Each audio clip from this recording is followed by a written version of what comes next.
Seorang anak telah lahir untuk kita, seorang putera diberikan,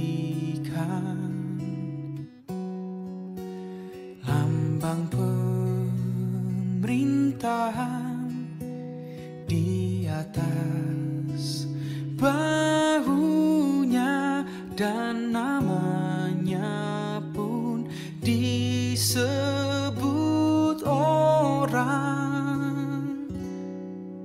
penasehat ajaib, Tuhan yang perkasa, Bapa yang kekal, Raja damai. Sambutlah Dia, Yesus Tuhan, Juru Selamat dunia.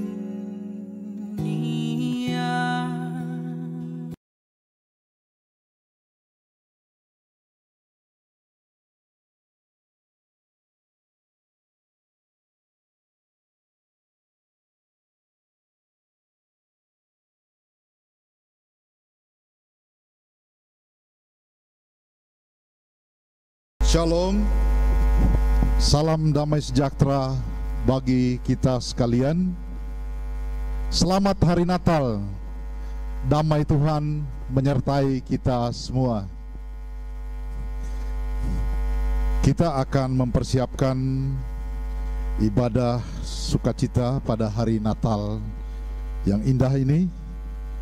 Untuk itu kami mengundang seluruh jemaat untuk bangkit berdiri, dan kita dengan nada bersukacita kita menyanyikan dari Kidung Jemaat nomor 109 ayatnya yang pertama dan kedua, Hai mari berhimpun.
Saudara-saudaraku, ibadah hari Natal ini ditabiskan dalam nama Allah Bapa yang telah mengaruniakan anaknya Yesus Kristus yang lahir di Bethlehem, supaya setiap orang yang percaya kepadanya tidak binasa, melainkan beroleh hidup yang kekal. Amin. Kasih karunia Tuhan Yesus Kristus menyertai kamu sekalian.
Kita akan merasa suka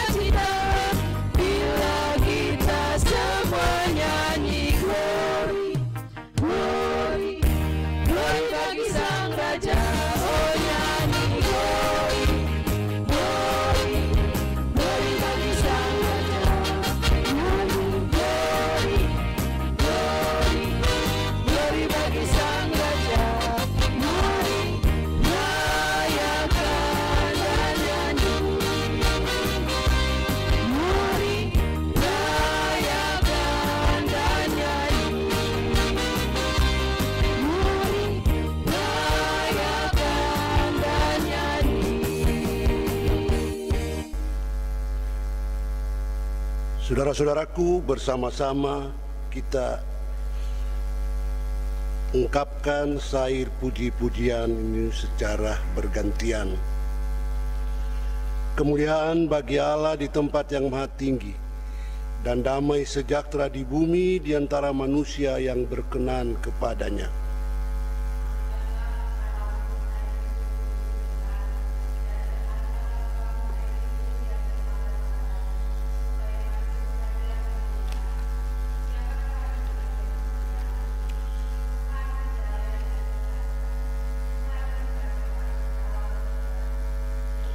Bersorak-soraklah bagi Tuhan, hai seluruh bumi. Bergembiralah, bersorak-sorailah, dan bermazmurlah.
Jemaat Tuhan, kita berdoa.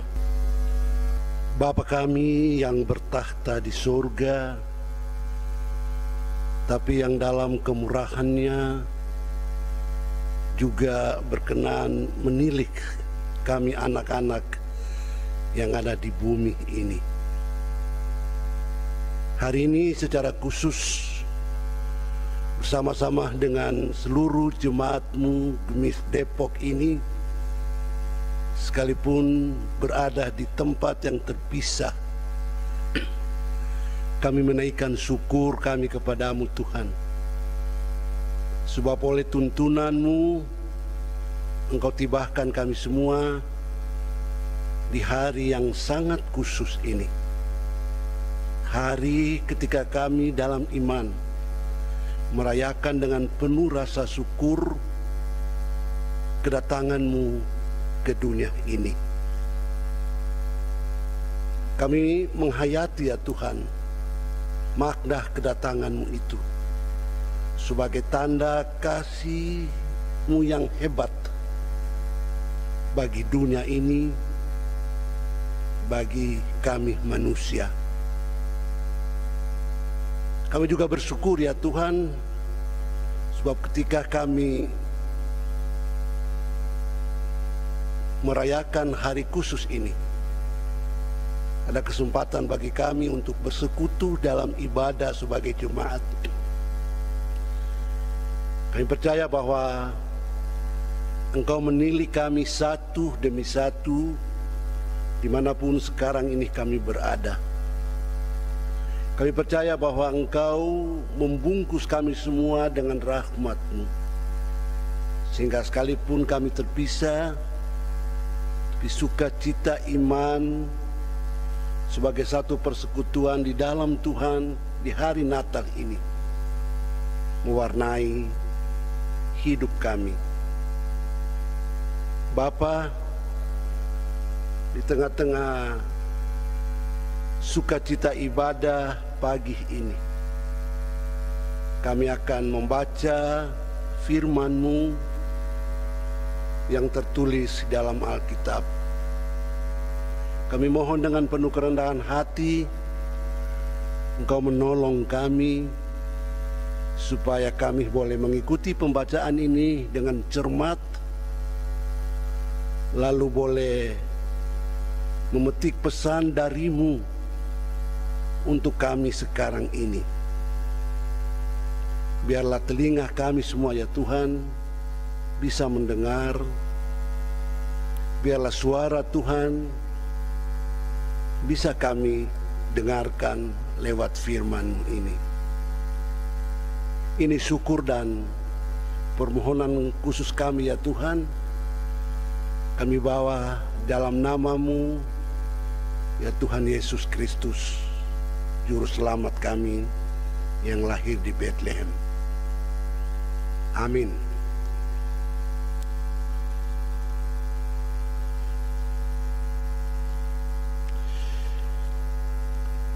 Bapak Ibu, saudara-saudaraku yang terkasih, hari Natal ini,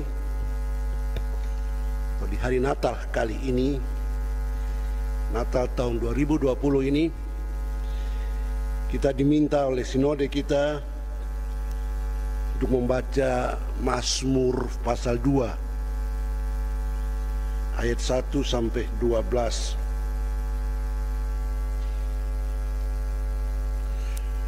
Kitab Mazmur pasal 2 ayat 1 sampai 12. Kita akan membaca secara bergantian. Saya membaca baris yang mencolok keluar, dan ibu bapak, saudara-saudara sekalian di dalam gedung gereja ini ataupun di rumah masing-masing atau di tempat manapun berada sekarang ini, membaca baris-baris yang masuk ke dalam. Mazmur pasal 2 dengan judul Raja yang Diurapi Tuhan. Mengapa rusuh bangsa-bangsa?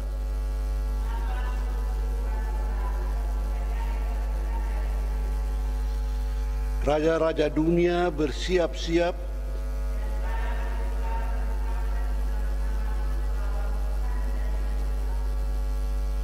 marilah kita memutuskan belenggu-belenggu mereka.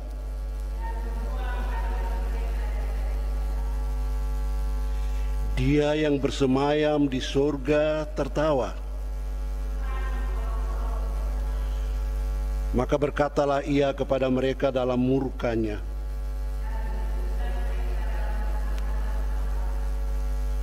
Akulah yang telah melantik rajaku Aku mau menceritakan tentang ketetapan Tuhan.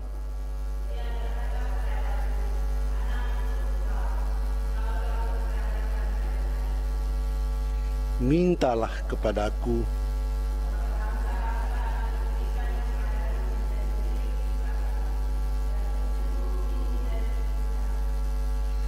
engkau akan meremukkan mereka dengan gada besi.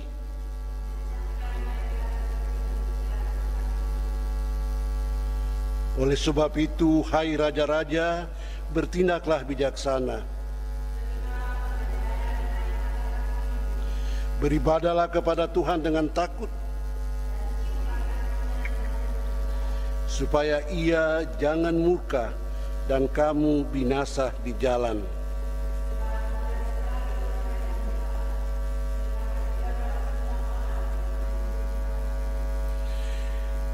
Jemaat Tuhan, demikian pembacaan Alkitab kita pada hari ini, hari Natal ini. Firman-Mu pelita bagi kakiku dan terang bagi jalanku. Yang disebut berbahagia ialah setiap orang yang mendengar firman Allah dan memeliharanya dalam kehidupannya sehari-hari. Haleluya.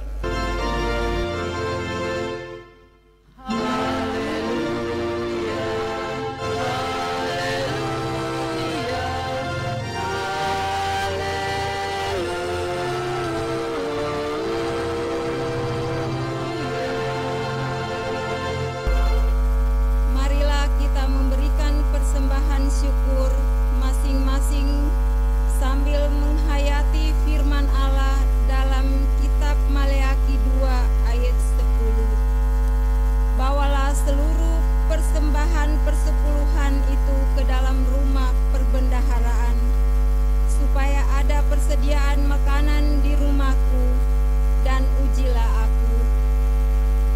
Firman Tuhan semesta alam, apakah aku tidak membukakan bagimu tingkap-tingkap langit dan mencurahkan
sukacita di hati kami masing-masing yang hadir pada pagi hari ini Bapa.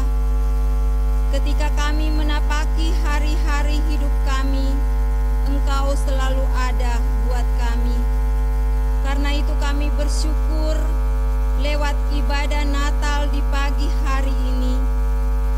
Kami sudah terhimpun sebagai satu persekutuan yang hanya mengingat bahwa Engkau yang memberi berkat bagi kami masing-masing.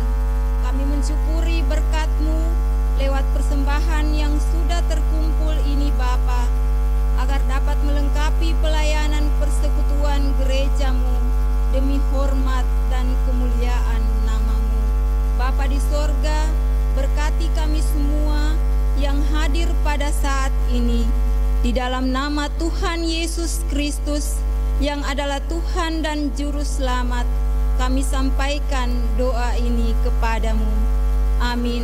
Saudara-saudaraku, kekasih-kekasih Tuhan Yesus, dimanapun Bapak, Ibu, saudara-saudaraku hari ini berada, dan termasuk ibu-ibu yang hari ini ada di dalam gedung gereja.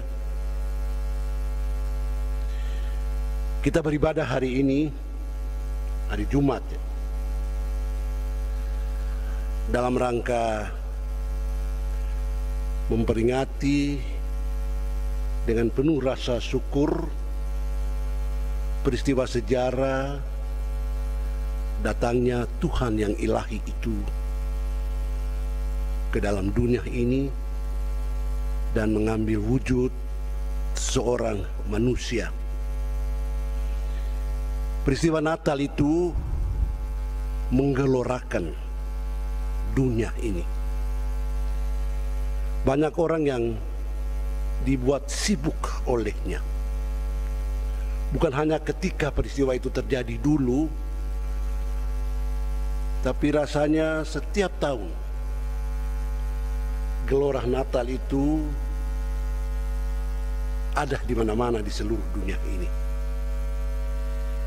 Dalam masa pandemi seperti ini saja gelora itu tak terhambatkan, apalagi ketika dunia ini sedang aman-amannya. Gegap gempita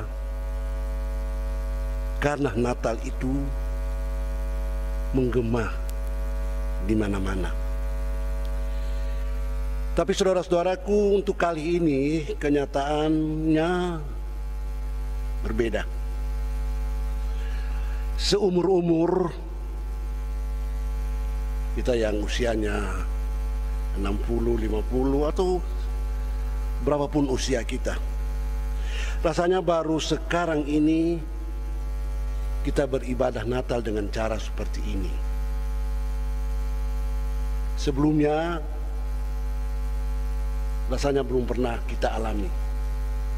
Artinya kita yang hidup sekarang ini, generasi sekarang ini, kita hanya bisa beribadah di rumah masing-masing, dan kalau bisa ngumpul di gedung gereja itu harus dalam jumlah yang sangat terbatas. Kita tidak akan berjabat tangan, juga tidak diperkenankan untuk cipika, apalagi sampai berpeluk, merangkul sebagai tanda persahabatan, persaudaraan, persekutuan. Semua itu tidak boleh kita lakukan. Biasanya atau sebelumnya, tahun-tahun sebelumnya, kita bisa ngumpul bareng. Saudara-saudara yang dari jauh bisa ketemu langsung. Orang-orang yang jarang masuk gereja bisa berada di dalam gedung gereja, bertemu kaum keluarganya, dan sama-sama merasakan dan menikmati indahnya persaudaraan sebagai satu persekutuan. Tapi sekali lagi, yang seperti itu untuk tahun ini tidak bisa kita lakukan. Tapi kita mau bilang apa tentang keadaan ini? Sebab kita tahu demi keamanan, demi kesehatan diri kita dan keamanan serta kesehatan orang-orang lain yang kita kasihi dan yang mengasihi kita, kita harus seperti ini. Kita harus bersekutu secara terpisah. Kita tidak bisa berkerumun dalam jumlah yang banyak. Kita harus berada di rumah. Kita harus menahan diri dari kebiasaan tipika itu. Kita harus menahan diri juga dari kebiasaan untuk saling merangkul, saling berpelukan. Tapi saudara-saudaraku, walaupun keadaan kita tahun ini adalah seperti itu, saya berharap bahwa makna Natal itu tetap bisa terpatri dalam nalar kita. Dan sukacita yang dibawa oleh Natal itu tetap dapat memicu semangat hidup kita hari ini dan hari-hari esok. Karena itu saudara-saudaraku, untuk sejenak mari kita pinggirkan apa yang sedang terjadi di sekitar kita dulu.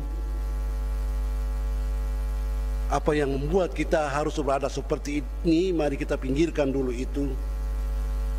Lalu kita memusatkan perhatian kita kepada kabar sukacita yang hadir di dalam dan melalui peristiwa Natal itu.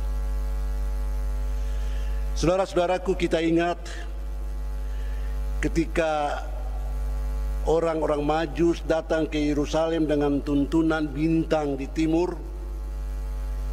Orang-orang Majus tersebut bertanya begini, di manakah dia raja orang Yahudi yang baru dilahirkan itu? Orang-orang Majus ini, orang-orang bijaksana ini, orang-orang berpengetahuan ini, orang-orang yang punya keahlian-keahlian khusus ini,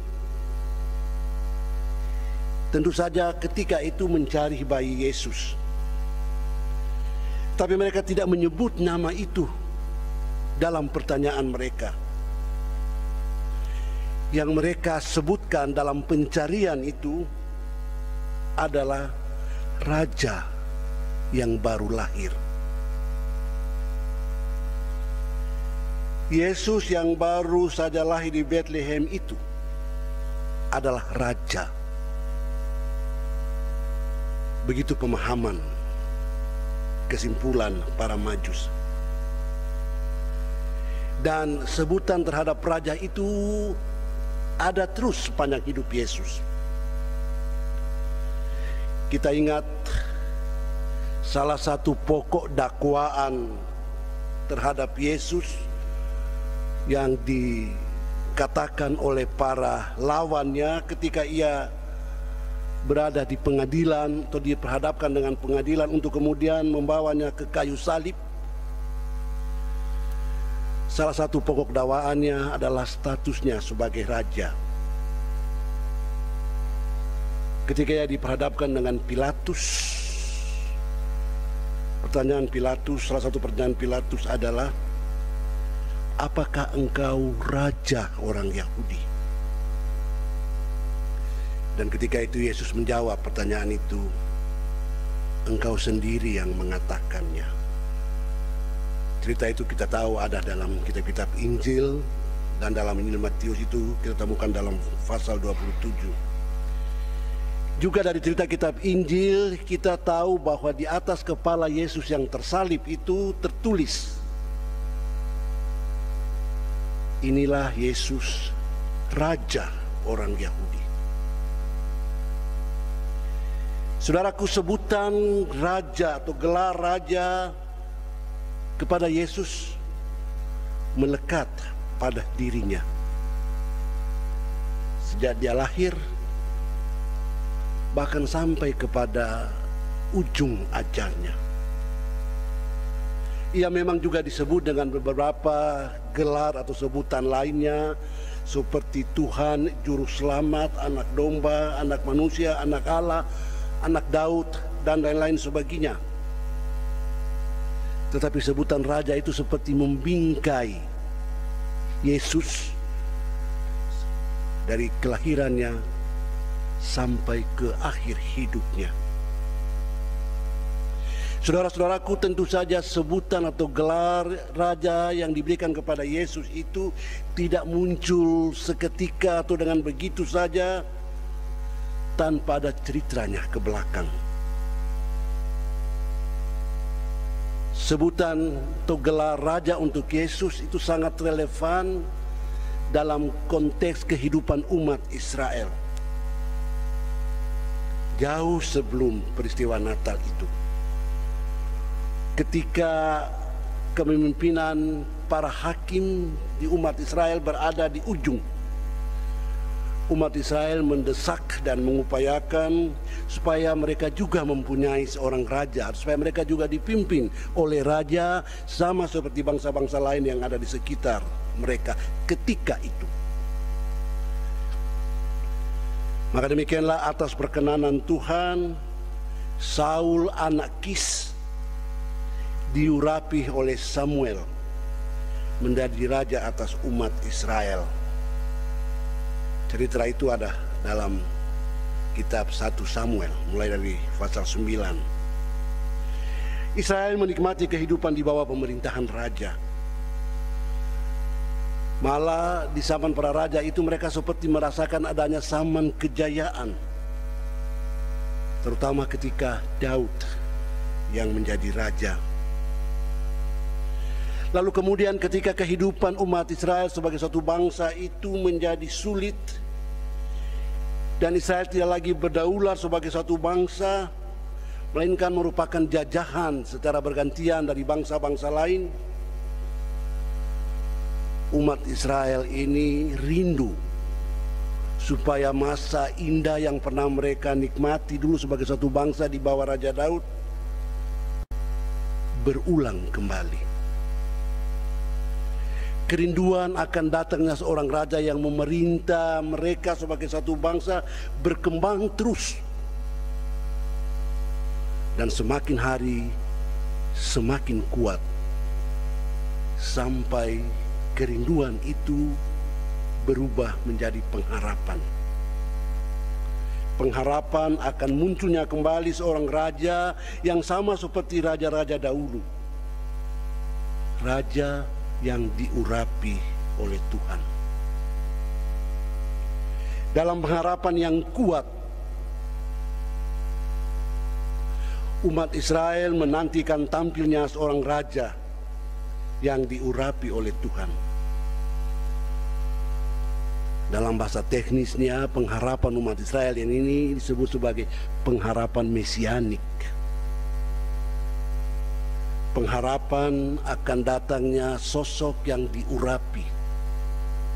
Mesias berarti yang diurapi, dan itu sama dengan Kristus yang diurapi. Saudara-saudaraku yang diberkati oleh Tuhan Yesus, terkait dengan pengharapan mesianis inilah, maka pada hari Natal kali ini kita membaca Mazmur 2. Perhatikan judul yang diberikan untuk Mazmur pasal 2 ini. Judul perikop maksud saya, Raja yang diurapi. Saudara-saudaraku, mari kita cermati Mazmur 2 ini. Bila di tangan kita adalah Alkitab cetak, saya tidak tahu kalau Alkitab yang ada di HP cetakannya sama dengan yang ada di Alkitab tercetak. Kita lihat Mazmur 2 ini dibagi menjadi 4 alinea. Alinea pertama dari ayat 1 sampai ayat 3. Alinea 2, 4 sampai 9. Alinea 3, 10 sampai bagian awal ayat 12. Dan alinea terakhir satu kalimat Berbahagialah semua orang yang berlindung padanya. Ayat 1 sampai 3 isinya adalah ajakan komplotan tertentu untuk memberontak terhadap Tuhan, memberontak terhadap Dia yang diurapi oleh Tuhan. Yang memberontak itu disebut di sana suku-suku bangsa dan raja-raja dunia. Mereka mau memberontak terhadap Tuhan, melawan Tuhan, berupaya untuk menggagalkan semua yang dilakukan oleh Tuhan, berupaya untuk membuat tidak berhasil rancangan Tuhan. Itu yang dilakukan oleh orang-orang yang memberontak ini. Bagaikan ajakan untuk melakukan demonstrasi. Demonstrasi untuk menggagalkan rencana Tuhan. Lalu ayat 4 sampai ayat 9 itu adalah jawaban atau respons Tuhan terhadap rancangan untuk memberontak terhadap Dia. Dia yang bersemayam di sorga tertawa. Tuhan mengolok-olok mereka. Begitu ayat 4. Tuhan tertawa, mengolok-olok. Kok bisa Tuhan tertawa dan mengolok-olok? Ya bisa. Ketika para raja, ketika suku-suku bangsa ini merasa diri cukup kuat untuk bisa melawan Tuhan, untuk bisa menentang Tuhan, untuk bisa memberontak Tuhan, untuk bisa menggagalkan rencana Tuhan. Dari tempat yang tinggi Tuhan hanya melihat dengan tertawa. Dari tempat yang tinggi Tuhan cuma tertawa melihat, mampukah kalian melakukan itu? Tak tahukah kalian siapa aku ini? Sekuat apa, sehebat apa perlengkapan perang kalian sampai merasa diri mampu untuk menggagalkan setiap rencanaku?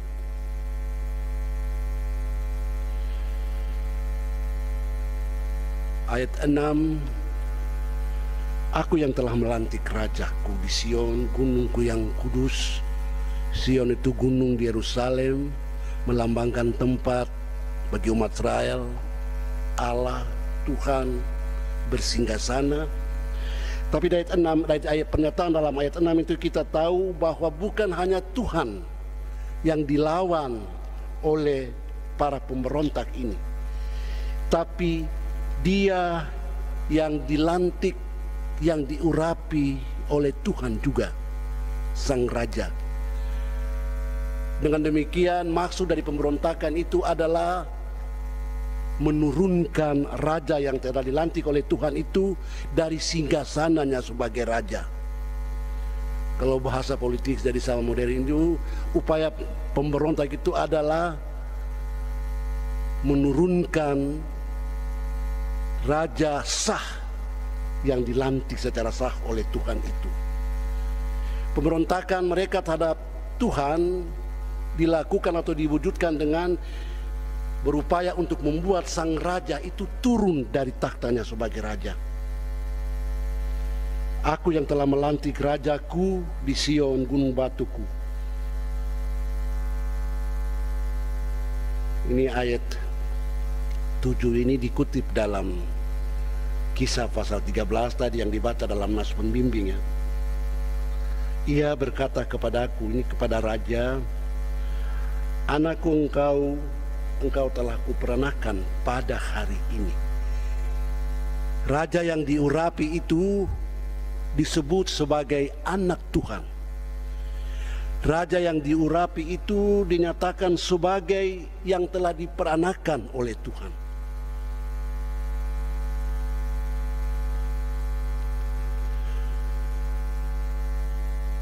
Dan kemudian dalam ayat 9 sampai ayat 8 sampai 9, raja yang diurapi itu dinyatakan sebagai yang mampu mengalahkan semua upaya pemberontak, yang mampu menggugurkan semua niat para pemberontak untuk menggagalkan rencana Tuhan. Raja yang diurapi itu akan bertindak melampaui batas-batas kekuatan dan kekuasaan para pemberontak itu. Artinya, raja yang diurapi itu akan tampil sebagai pemenang. Dialah yang akan memporak-porandakan para pemberontak itu. Dialah yang akan tampil sebagai pemenang.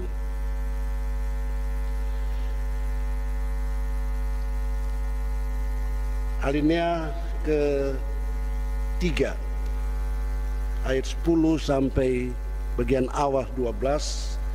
Oleh sebab itu, hai raja-raja, bertindaklah bijaksana, terimalah pengajaran hai para hakim dunia, dan seterusnya. Itu adalah ajakan bagi para pemberontak itu supaya berhenti dengan pemberontakannya, supaya mengurungkan maksud mereka, supaya berpikir jernih, supaya melihat kenyataan apa adanya, dan karena itu menerima pengajaran dari Tuhan. Dengan kata lain, bertobat. Bukan hanya bertobat mereka itu diminta, tapi juga datang beribadah, menyembah kepada Tuhan dan percaya kepadanya. Selalu ada kesempatan yang disediakan oleh Tuhan bagi orang-orang yang coba melawan Dia.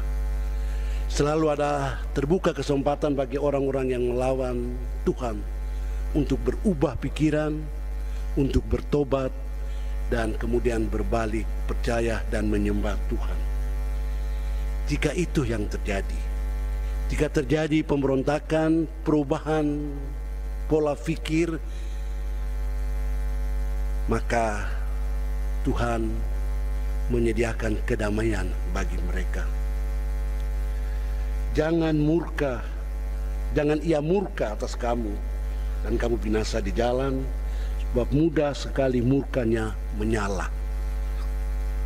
Jika pertobatan itu tak terjadi, jika perubahan sikap, pola pikir, paradigma itu tidak terjadi, maka para pemberontak itu tidak bisa tidak harus mengalami hukuman dan menjalani hukumannya. Lalu Mazmur 2 ini ditutup dengan kata-kata terakhir. Berbahagialah semua orang yang berlindung padanya. Ini bukan hanya ditujukan kepada para pemberontak itu jadinya, tapi berlaku umum, universal. Siapapun yang berlindung kepada Tuhan disebut berbahagia, disebut diberkati, disebut beruntung, disebut akan mengalami saat-saat indah, saat-saat aman, saat-saat nyaman. Berbahagialah semua orang yang berlindung padanya. Akhir ayat 12 pasal 2. Dan ini mengingatkan kita pada awal kitab Mazmur ini. Mazmur 1, mari kita intip Mazmur 1 ayat 1. Berbahagialah orang yang tidak berjalan menurut nasihat orang-orang fasik, yang tidak berdiri di jalan orang-orang berdosa, yang tidak duduk dalam kumpulan pencemooh. Berbahagia, menikmati keberuntungan, menikmati kehidupan yang diberkati. Saudara-saudaraku, pada hari Natal ini kita diajak untuk merenungkan Raja yang diurapi. Pada hari Natal ini kita diajak untuk merenungkan salah satu gelar yang melekat pada diri Yesus yang bagi kita adalah Tuhan. Sekali lagi, gelar atau sebutan itu diberikan kepadanya bukan hanya ketika dia sudah bangkit dan naik ke surga, tapi gelar itu sudah muncul dan diberikan kepadanya pada tahap awal dari kehidupannya di dunia ini.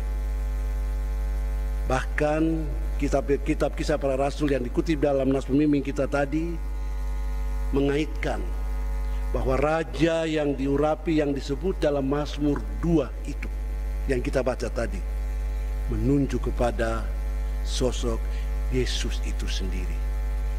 Dialah raja yang diurapi itu. Maka kalau dalam pembacaan kita tadi dikatakan bahwa Tuhan dan orang raja yang diurapinya itu akan tampil sebagai pemenang, tidak pernah gagal sekalipun dia diserang dari segala penjuru. Sosok Tuhan Yesus telah membuktikan itu dalam hidupnya. Maut, kematian, kubur tidak bisa menggagalkan rencana Tuhan. Maut, kematian, kubur dikalahkan oleh Yesus. Dan atas kemenangan yang luar biasa itu, dia menjadi raja bukan hanya bagi satu kelompok manusia, bukan hanya bagi umat Israel, tapi untuk seluruh dunia. Raja universal. Dia juga bukan hanya raja untuk satu kurun waktu, untuk satu periode 5 atau berapa tahun. Dia menjadi raja kekal. Raja yang tidak dibatasi oleh waktu. Yesus adalah raja yang tidak dibatasi secara geografis. Yesus adalah raja yang tidak dibatasi secara kronologis. Dia adalah raja seluruh dunia. Dia adalah raja sepanjang masa. Maka berbahagialah kita yang berlindung kepadanya, sebab dia adalah pemenang. Apapun yang terjadi di sekitar kita, apapun ancaman yang menakutkan kita di dunia ini, termasuk pandemi COVID-19 ini, tidak akan pernah menggagalkan kekuatan, kekuasaan Raja semesta alam, Raja sepanjang masa ini. Mari kita ingat itu selalu, saudara-saudaraku, di hari Natal ini, bahwa Yesus yang lahir di Bethlehem sebagai manusia itu adalah Raja yang berkuasa, yang tak pernah gagal, yang tak pernah kalah oleh apapun. Selamat hari Natal, saudara-saudaraku. Selamat menerima datangnya Raja yang diurapi itu. Selamat menyambut Raja Mesianik itu. Selamat membuat dia hidup di dalam hati kita, terpatri di dalam lubuk hati kita. Mari kita bersuka cita di tengah-tengah situasi yang tidak menguntungkan ini, sebab kita punya Raja yang tidak pernah gagal dan tidak pernah dikalahkan. Amin.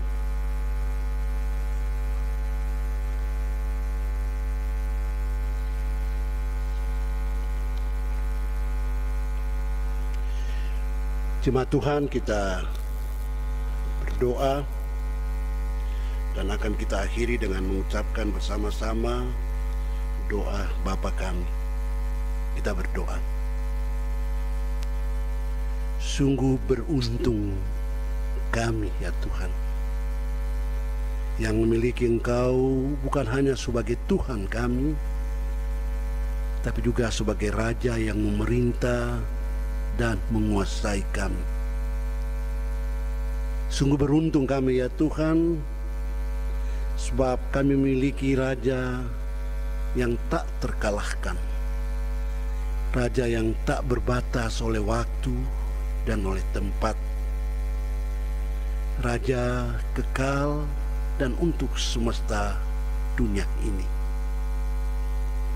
Kiranya rasa beruntung itu ya Tuhan selalu menjadi warna dari kehidupan kami, sehingga sekalipun kehidupan dan kenyataan hidup yang kami alami tidak selalu sesuai dengan yang kami inginkan, sekalipun suasana hidup kami penuh dengan ancaman, penuh dengan tantangan, dan kadang-kadang ancaman dan tantangan itu sangat menakutkan, namun kami selalu boleh ingat bahwa tak ada tantangan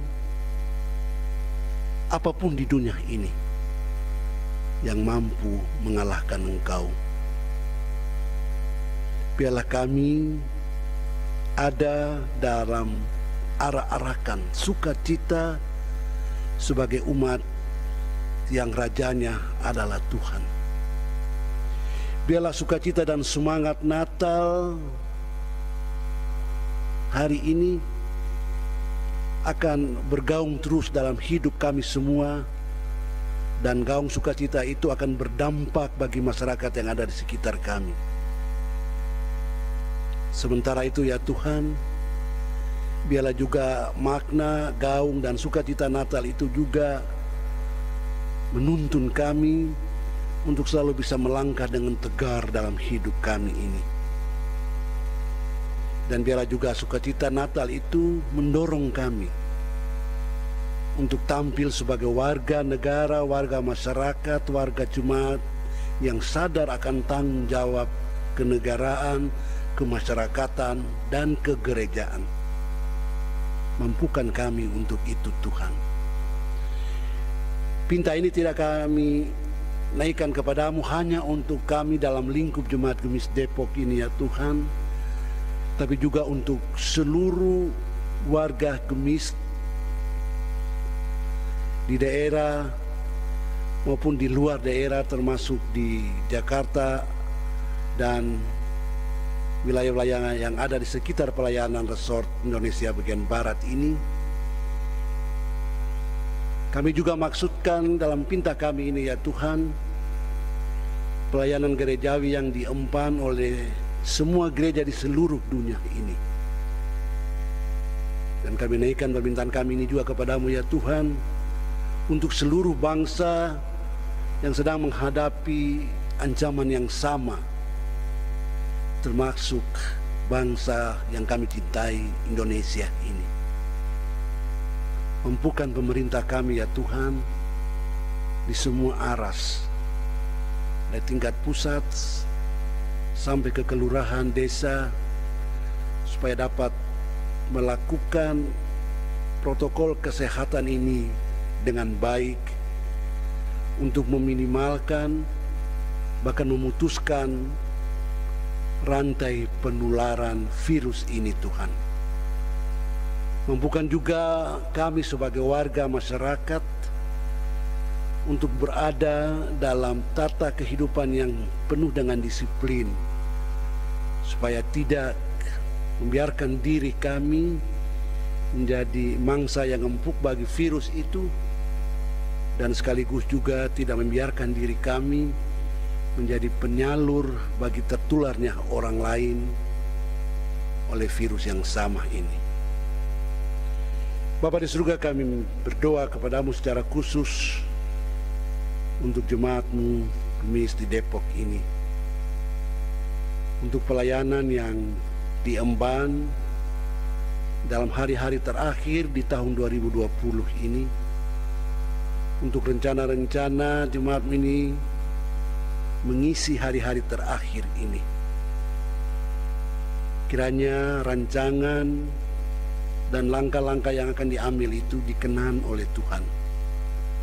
Tuhan memberkati semuanya, memberkati panitia Hari Raya Gerejawi di Jumat ini, memberkati seluruh majelis Jumat, memberkati saudara-saudara kami yang dipercayakan untuk menjadi pengurus harian majelis Jumat, memberkati mereka sebagai pribadi-pribadi, memberkati mereka sebagai satu komunitas pelayanan, memberkati seluruh jemaat Gemis di Depok apapun keadaan mereka, yang di usia lanjut, yang sedang berada dalam proses pemulihan karena mengalami gangguan kesehatan, dan yang sedang berencana untuk melakukan hal-hal baik mengisi hari-hari terakhir di tahun 2020 ini.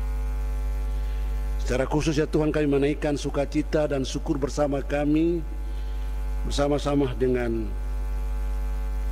Bapak Albert Mantiaha, dan karena juga keluarga Mantiaha Tasiringan yang pada hari Natal ini boleh merayakan dengan syukur peringatan kelahirannya. Engkau memberkati dia terus, Dan berkat yang sama juga kiranya Engkau limpahkan ke atas kehidupan Bapak Andreas Moko Dompis, karena pada besok hari ia akan juga berhari ulang tahun. Berkati dia dan anak-anak cucu-cucunya ya Tuhan. Berkati dia dengan kesehatan dan semua yang dia perlukan. Ini doa kami, permohonan kami ya Tuhan. Dan berkenanlah kiranya dengan doa yang akan kami ucapkan bersama-sama. Bapa kami yang di surga, dikuduskanlah nama-Mu.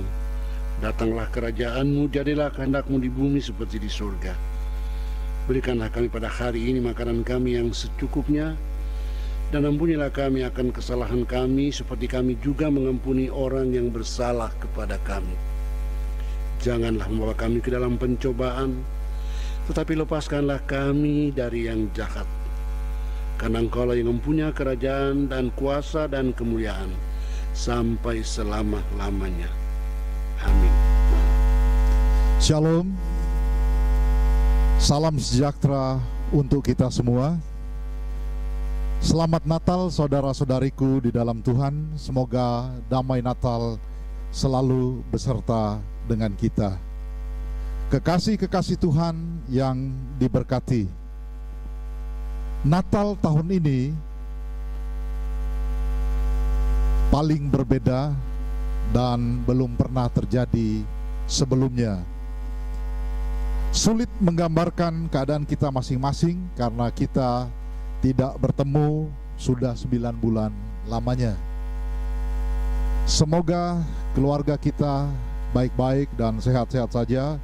Meski tidak dapat dipungkiri, pasti banyak persoalan yang kita alami keluarga lepas keluarga.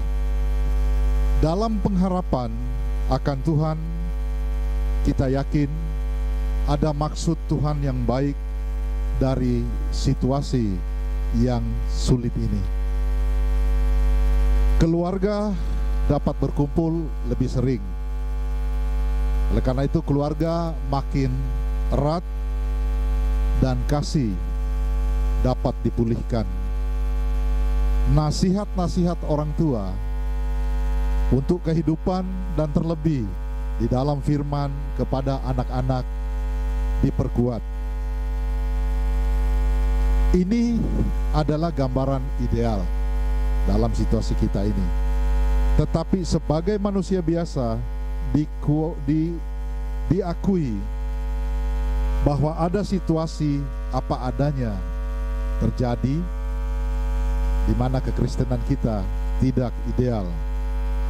Misalnya, selama ini gereja atau KWP ke gereja atau KWP, PLK dalam ibadah pasti ada dorongan karena kebiasaan, karena tradisi, atau perasaan gak enak sama jemaat lain atau ajakan majelis jemaat atau pendeta.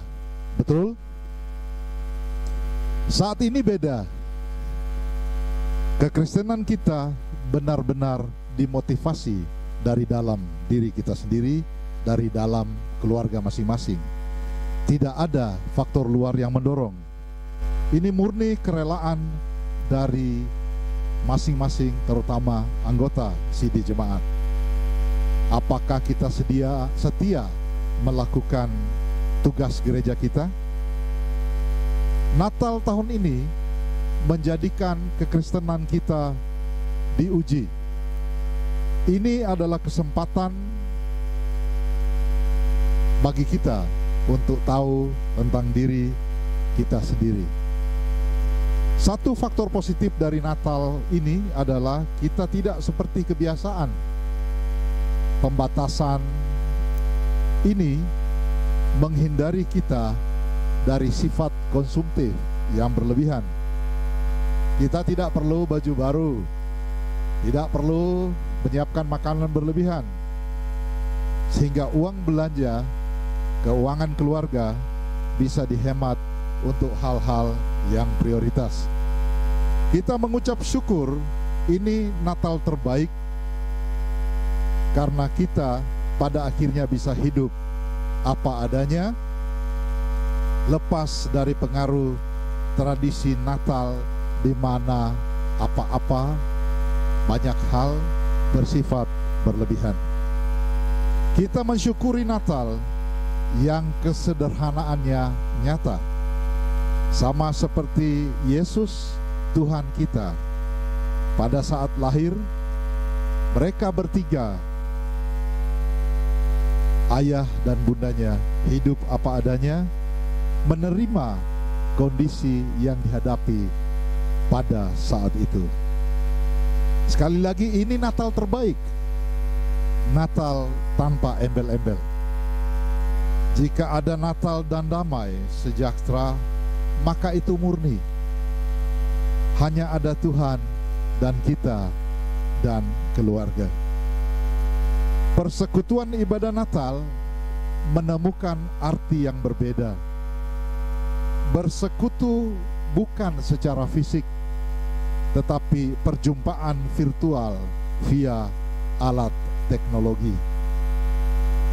Meskipun secara jasmania kita tidak berjumpa, namun kita semua bersekutu di dalam perenungan seputar peristiwa Natal.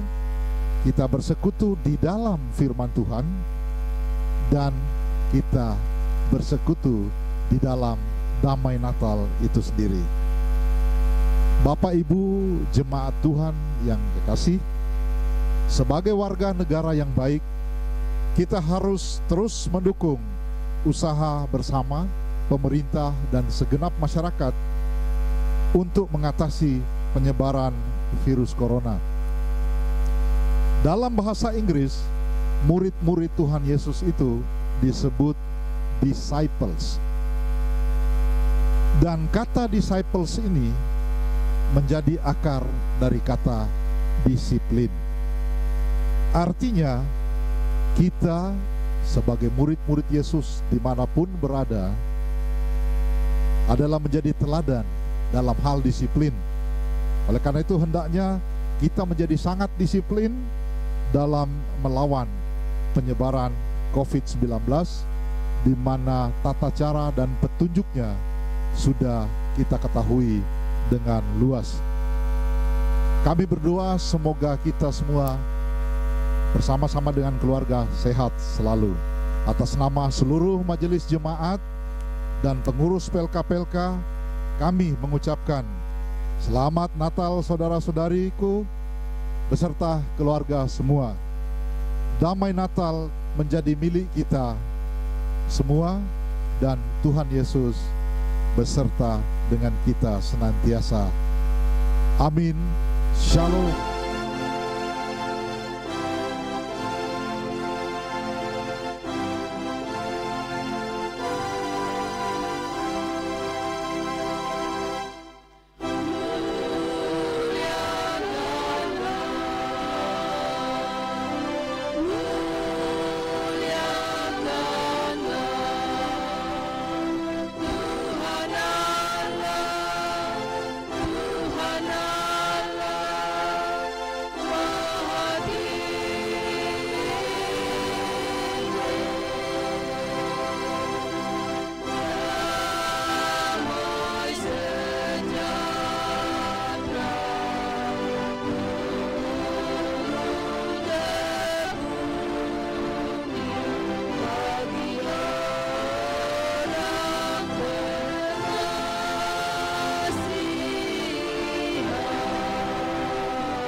Sidang jemaat yang dikasihi oleh Tuhan, sambil berdiri,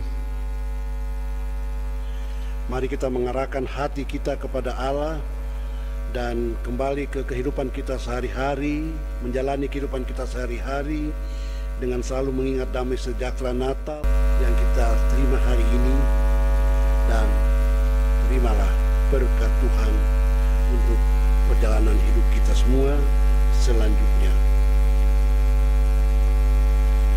Semoga Allah damai sejahtera itu menguduskan kamu semua, dan semoga roh, jiwa, dan tubuhmu terpelihara sempurna dengan tak bercacat pada kedatangan Yesus Kristus Tuhan kita. Amin.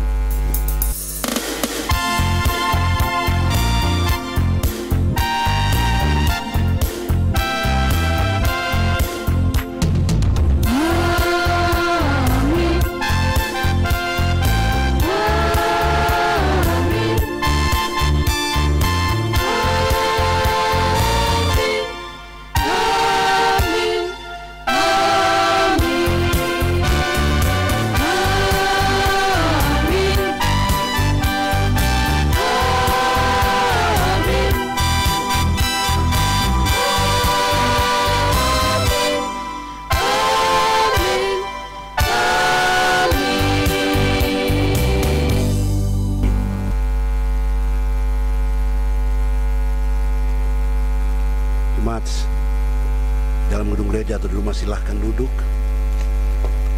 Selamat Hari Natal, selamat bersuka cita sebagai satu keluarga dan sebagai satu persatuan.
dan tahun